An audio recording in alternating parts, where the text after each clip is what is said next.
students, in the previous lecture we have already discussed about the various anthelmintic drugs which are used for the treatment of infection which is caused by the tapeworm, जो tapeworm infection cause करते हैं। और उसमें दो drugs हमने discuss की थी, that are niclosamide and praziquantel। ये दोनों के बारे में हम इसका डिटेल डिस्कस कर चुके हैं। उसका क्या मैक ऑफ एक्शन होता है, फार्माकोकाइनेटिक साइड इफेक्ट्स क्या होते हैं, डोज क्या रहती है।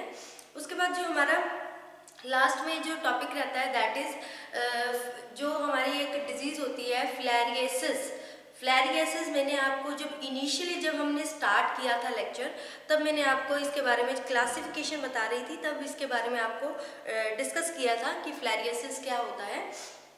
फिलेरियासिस एक डिजीज़ होती है which is caused by infection, और वो इन्फेक्शन किसके कारण होता है, the parasite which cause the infection that is named as nematodes. Nematodes होते हैं वो इन्फेक्शन कॉज करते हैं, जिसके कारण क्या होता है, जिसको हम जो जनरल लैंग्वेज में हम कॉमन लैंग्वेज में हाथी पाँव भी कहते हैं। हाथी पाँव क्यों कहते हैं, क्योंकि इसमें जो लेग है वो इस तरह से बहुत ज़्यादा मोटी हो जाती है, इन्फ्लेमेशन उसका डायमीटर बहुत ज़्यादा बढ़ जाता है। जो nematode which are responsible for this type of infection that is known as Wuchereria bancrofti. Wuchereria bancrofti कहते हैं, इतना डिटेल में नहीं जाएंगे, बस हम इसमें वो ड्रग्स देखेंगे जो फिलेरियासिस के ट्रीटमेंट के लिए यूज़ की जाती है। So today we will discuss the another drugs which are specially used for the treatment of filariasis, that is known as, जिसको कहते हैं डाई इथाइल कार्बामाजिन। आपको क्लासिफिकेशन में भी बताया था कि जो parasites which are responsible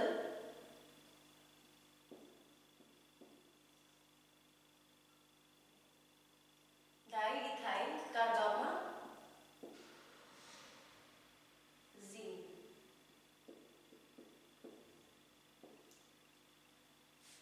diethyl carbamazine and ivermectin.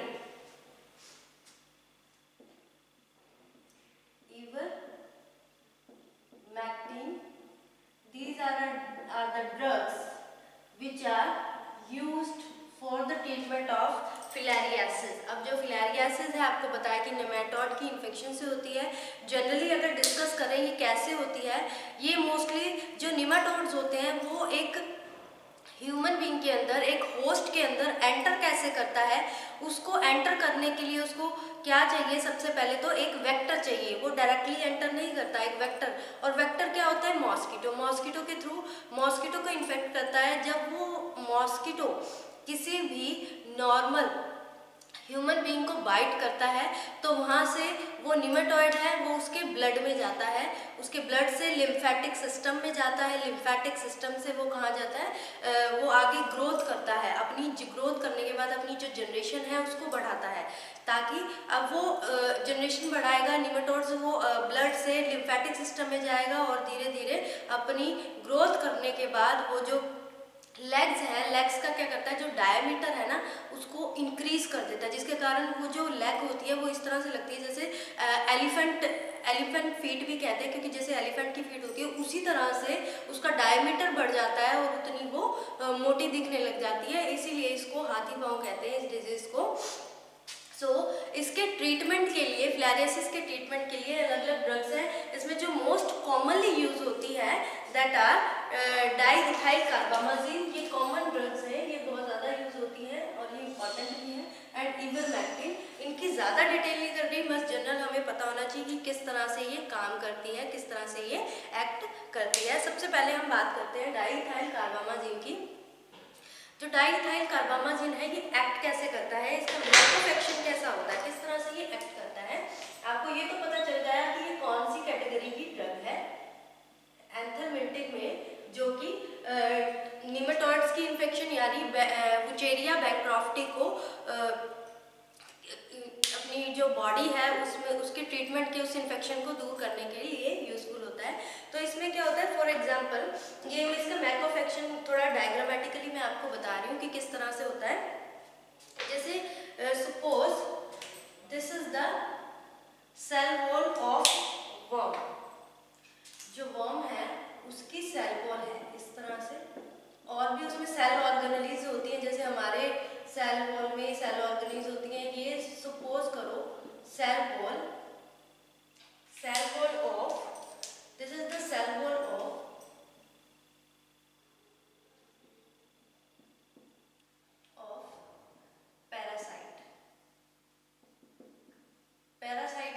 Cell wall है। अब जो DEC है यानी डाई इथाइल कार्बामाजिन, ये क्या हुई, ये ड्रग है, ये यहाँ पे बाइंड कर गई इसकी सेल वॉल से, इससे बाइंड कर ली। ये क्या है, ड्रग है, this is drug named as diethyl carbamazine. ये डाइइथाइल कार्बामाजिन है, ये यहाँ पे सेल वॉल से इसकी बाइंड कर गई। इसकी सेल वॉल से बाइंड करने के बाद क्या है, इसमें बहुत सारी सेल ऑर्गेनेल्स है, उसको क्या कर देगी, डैमेज कर देगी। जितनी भी जो सेल ऑर्गेनेल्स है इसको डैमेज कर देगी। तो ये किस तरह से दिखेगी, कुछ इस टाइप से दिखेगी।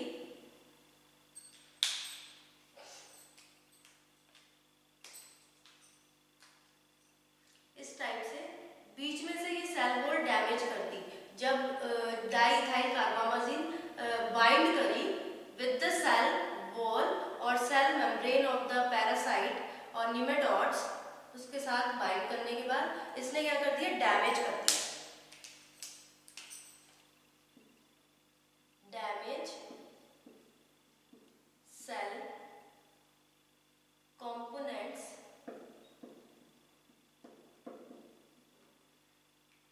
ऑफ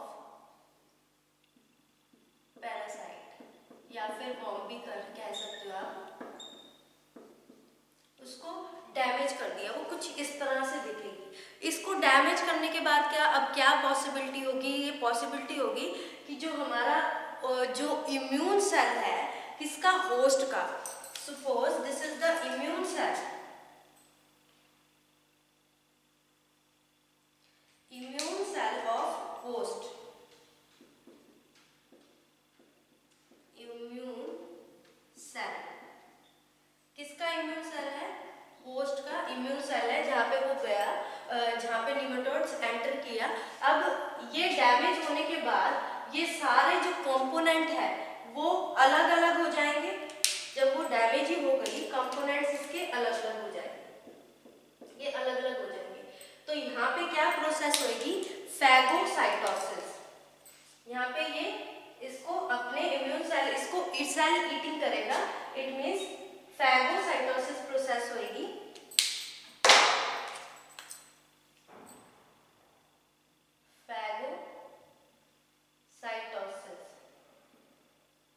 फैगोसाइटोसिस होगी। फैगोसाइटोसिस मींस ये जितने भी कंपोनेंट है पैरासाइट की, जब सेल वॉल डैमेज हो गई तो हमारा जो इम्यून सेल है, जो होस्ट का इम्यून सेल है, वो जितने भी कंपोनेंट है उसको क्या कर देंगे, उसकी एनगल्फ कर जाएंगे, उसको ऐसे भी कह सकते हैं जो उसके कंपोनेंट है उसकी सेल ईटिंग कर लेंगे। सो this is the general mechanism, इस तरह से ये काम करती है। क्या, डाइइथाइल कार्बामाजिन कुछ नहीं है, बस सिंपल ये बता रखा है कि एक उसकी सेल वॉल होती है वर्म की या पैरासाइट की, उसकी सेल वॉल जब ये ड्रग से अटैच होगी तो उसके जितने भी कंपोनेंट्स हैं उसको डैमेज कर देगी, सेल वॉल को अलग कर देगी, उसको डैमेज कर देगी। डैमेज करने के बाद उसके कंपोनेंट्स अलग अलग हो गए। अब जो होस्ट सेल का जो इम्यून सेल है वो क्या करेगा, जितने भी जो कंपोनेंट्स है सब अलग अलग हो गए, बिखर गए, तो उसको क्या करेगी, फैगोसाइटोसिस, उसकी सेल ईटिंग कर देगी। So this is the mechanism of the diethyl carbamazine. If we discuss about the pharmacokinetic, pharmacokinetic में क्या होता है, रैपिड ये इसकी जो एब्जॉर्प्शन है वो बहुत जल्दी होती है, बहुत फास्ट होती है बाय GIT, और इसका मेटाबॉलिज्म होता है, जो ड्रग का मेटाबॉलिज्म होता है वो लिवर में होता है। एक्सक्रीशन इसकी यूरिन से होती है, एक्सक्रीट आउट होती है। टी हाफ की अगर बात करें हम, तो टी हाफ उसका होता है 4 to 12 hours, but it depends upon the pH of the urine. Urine की pH कितनी है उसके ऊपर डिपेंड है, कितनी एसिडिक है या बेसिक है, किस तरह की pH है उसके ऊपर डिपेंड होता है इसका टी हाफ भी। नॉर्मली वैसे जनरली कंसीडर किया जाता है इसका T half that is 4 to 12 hour. If we discuss about the dose of diethyl carbamazine, that is about the 2 mg dose.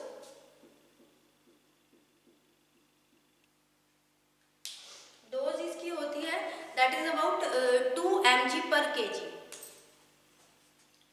2 mg पर kg। और ये कोर्स कितने दिन का चलता है, this is about the 2 to 3 weeks, 2 से 3 हफ्ते तक का।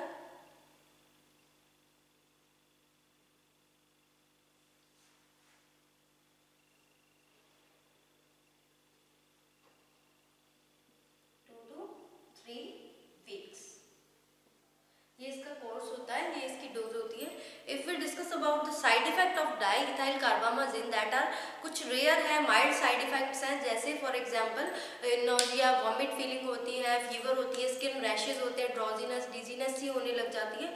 तो this is the these are the side effects, some mild side effects of the diethyl carbamazine. This is about the carbamazine, diethyl carbamazine, which is used for the treatment of disease that is filariasis. Filariasis के treatment में इसको use किया जाता है।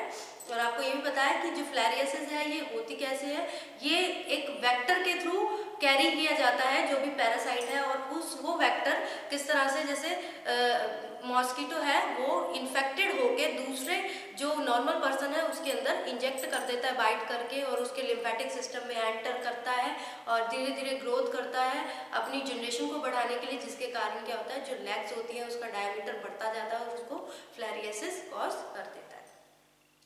So this is about the diethyl carbamazine. Next, if you move to the next drug which are used for the treatment of filariasis, that is ivermectin. Ivermectin भी इसी तरह से यूज होती है। Ivermectin यूज करें तो it is useful for the treatment of microfilari. इसके treatment में यूज होती है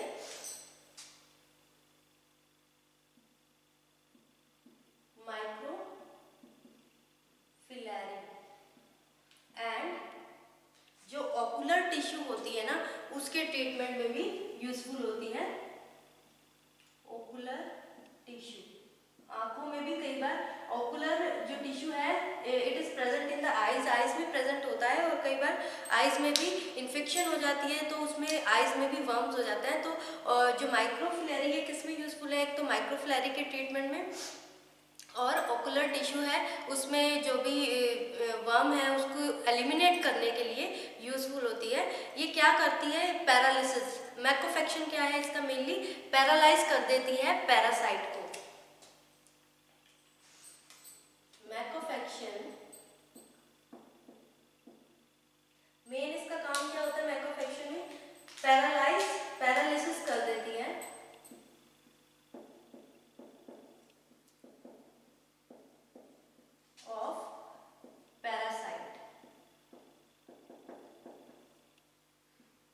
मेनली इस तरह से एक्ट करती है, जो पैरासाइट है उसको पैरालाइज कर देती है, ये काम होता है। जो माइक्रोफिलैरी है उसको स्किन से और ओकुलर टिश्यू से रिमूव करती है, ये इसका आइवरमेक्टिन का काम होता है। और जो आइवरमेक्टिन है ये ऐसी ड्रग है जो कि कुछ जो इंसेक्ट्स है उसकी रिमूवल के लिए भी, जैसे स्कैबीज हो जाती है उसको भी उसमें भी यूजफुल होती है, और हेड में जो लाइसेस हो जाती हैं, जुएं वगैरह हो जाती हैं, उसको रिमूवल के लिए भी यूजफुल होती है। If we discuss about the pharmacokinetic of the ivermectin, so that जो एब्जॉर्प्शन है ओरली एब्जॉर्ब हो जाती है और वाइडली डिस्ट्रीब्यूट होती है बॉडी के अंदर। इसका टी हाफ, जो मेन पॉइंट है इसका जो टी हाफ है, दैट इज कैसे कितना टाइम लगता है इसको पूरी को हाफ में रिड्यूस होने के लिए, that is long terminal, that is about 48 to 60 hours. इसका टी हाफ बहुत ज्यादा है, 48 to 60 आवर्स इसका टाइम लगता है। If we discuss about the side effects, क्या साइड इफेक्ट्स हैं, तो इसके साइड इफेक्ट्स में प्रूराइटस हो जाता है। Side effects of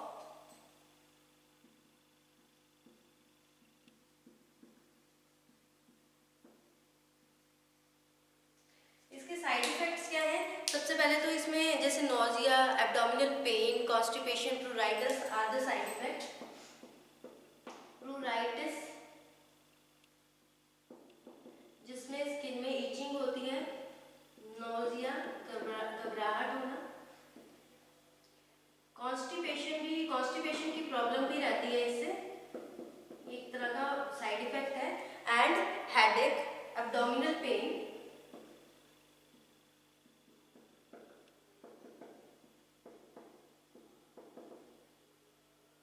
These are some of the side effects, ये कुछ साइड इफेक्ट्स हैं। If we discuss about the market preparations, market में किस नाम से ये अवेलेबल हैं जो प्रिपरेशंस हैं, दैट आर एक तो इवरमैक्ट नाम से इसकी प्रिपरेशन आती है, इवरमैक्टोल नाम से इसकी प्रिपरेशन आती है, और वर्मिन नाम से, जो कि 3 to 6 mg की टैबलेट होती है। और इसको प्रिस्क्राइब किया जाता है कि इसको एम्प्टी स्टमक ही लेना होता है। So these are some preparations.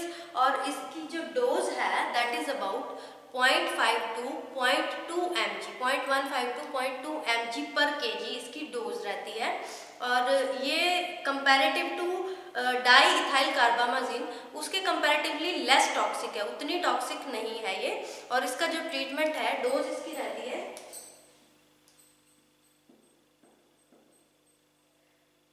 Dose that is about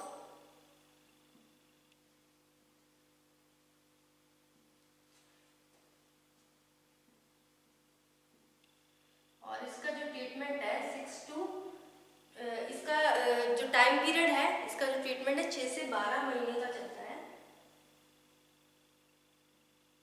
long term है क्योंकि इसकी आपको पता है टी हाफ भी ज़्यादा होती है। और ये इसकी डोज है कि 6 to 0.15 mg to 0.2 mg पर kg के अकॉर्डिंग।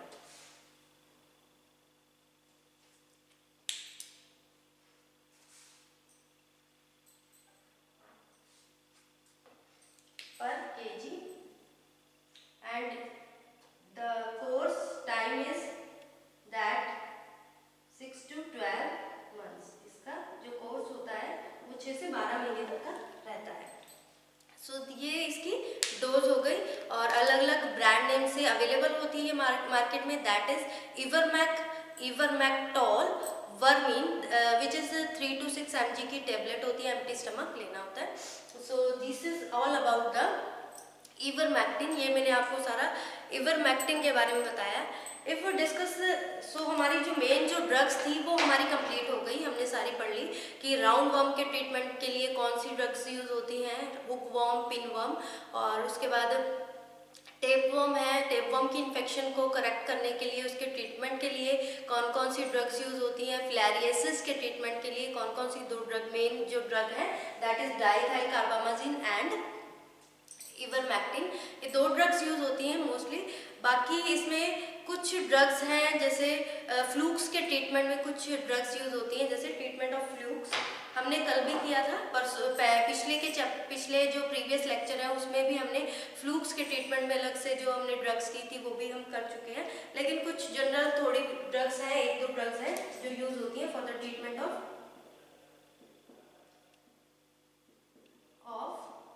फ्लूक्स।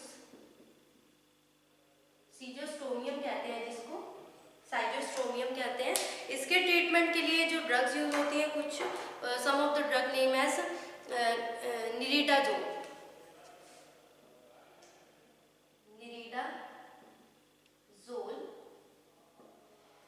और इसमें ऑक्सामिक्विन, ऑक्सामिक्विन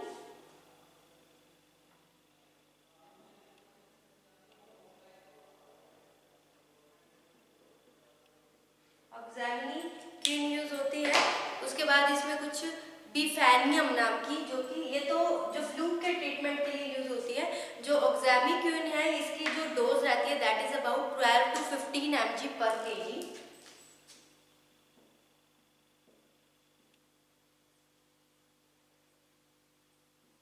ऑक्सामिक्विन है इसकी जो डोज रहती है दैट इज 25 mg पर kg।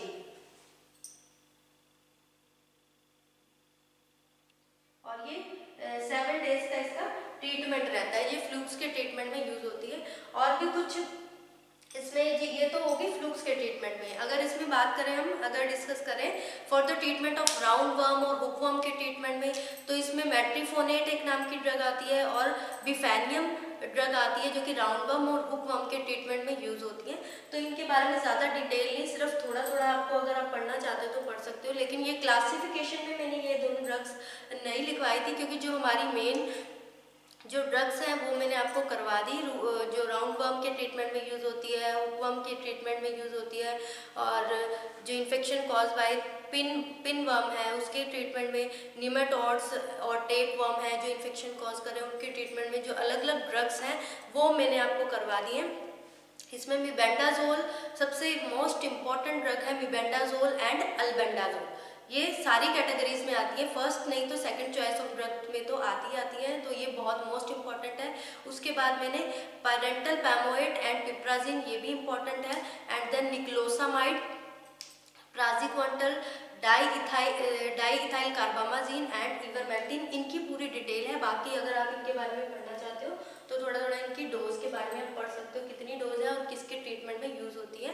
मोस्टली ये जो इनका बैक ऑफ एक्शन इसी तरह से रहता है कि ये या तो किल कर देती हैं और बॉडी को एक्सपेल आउट कर देती हैं फ्रॉम द स्टूल्स, या फिर उनको पैरालाइज करके उनकी ग्रिप लूज हो जाती है और वो बॉडी से उनको एक्सपेल कर देती है। इनका वर्मीसाइडल एक्शन भी हो सकता है, वर्मीफ्यूज एक्शन भी हो सकता है। So this is all about the chapter of anthelmintic drugs. हमारा एंथलमेटिक ड्रग्स पूरा हो चुका है। होप कि आपको जितनी भी ड्रग्स करवाई हैं उसके बारे में उनका मैक ऑफ एक्शन और सारी चीज़ें समझ में आई होंगी।